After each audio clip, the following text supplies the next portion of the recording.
मरकुस के सुसमाचार अध्याय 4 उसका 39वां पद पढ़िए। तब उसने हाँ। आंधी को डांटा हाँ। और पानी से कहा, हाँ। शांत रह, हाँ। थम जा। और आंधी थम गई हाँ। और बड़ा चैन हो हाँ। गया। हाँ। तो देखो, यीशु मसीह ने तब उठा और आंधी को क्या किया?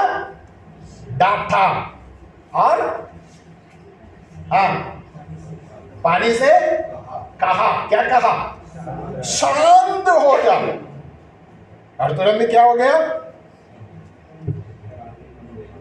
आंधी थम गई, समुद्र शांत हो गया, बड़ा चैन आ गया। यीशु मसीह ने एक आदमी के समान एक व्यक्ति के साथ जैसा बात करते वैसे उनसे बात किया, आज्ञा दिया।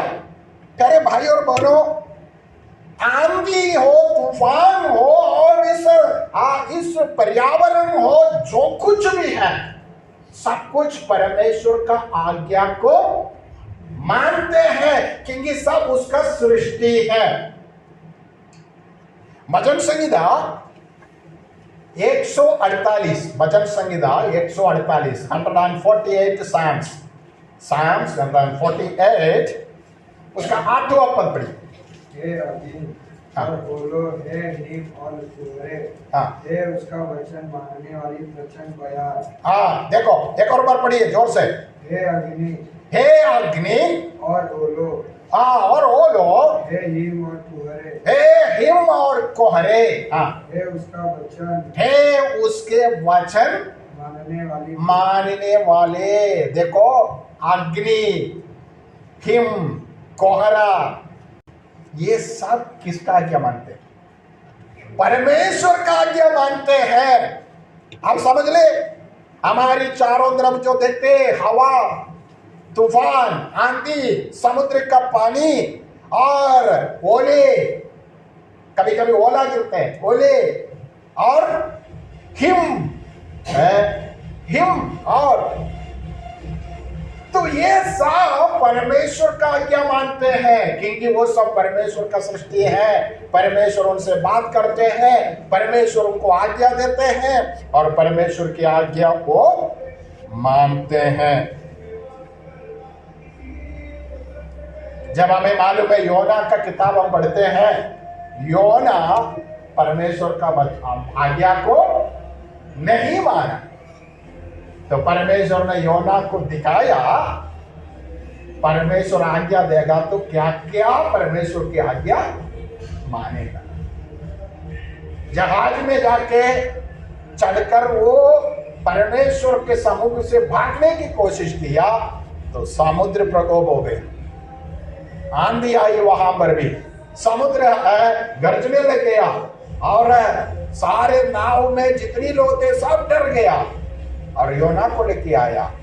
योना को परमेश्वर ने दिखाया, तो मेरा समुद्र से कहाँ भागेगा? तो समुद्र में जाएगा तो वहां वो है, तो कहां जाएगा? परमेश्वर के समुद्र से, परमेश्वर के सामने से कहां भागेगा? क्योंकि सब कुछ उसका है, सब कुछ उसका सामने नंगा पड़ा है, कहां भागेगा, कहां छुपेगा? प्यारे भाई और बहनों, यहोवा परमेश्वर की दृष्टि से आप कहीं भी भाग नहीं सकता है। प्यारे भाई और बहनों, हम इस बात को समझ लेना, यहां पर यीशु मसीह ने आंधी और तूफान को बताया शांत हो जाओ, और वो शांत हो गया। भजन 40 पढ़िए, मरकुस। और उनसे कहा, तुम क्यों डरते हो?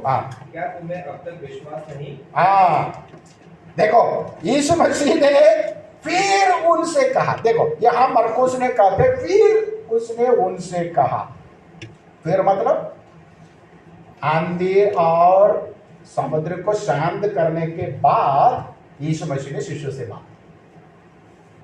क्योंकि यीशु मसीह सो रहा था, ये लोग रो रहा था, चिल्ला रहा था, और यीशु मसीह उठा और सीधा सीधा उनको डांटा, शांत कर दिया।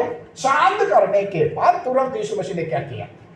अपने शिष्यों से बात की, शिष्यों को डांटा। तुम क्यों डरते हो? ध्यान देना, तुम क्यों डरते हो?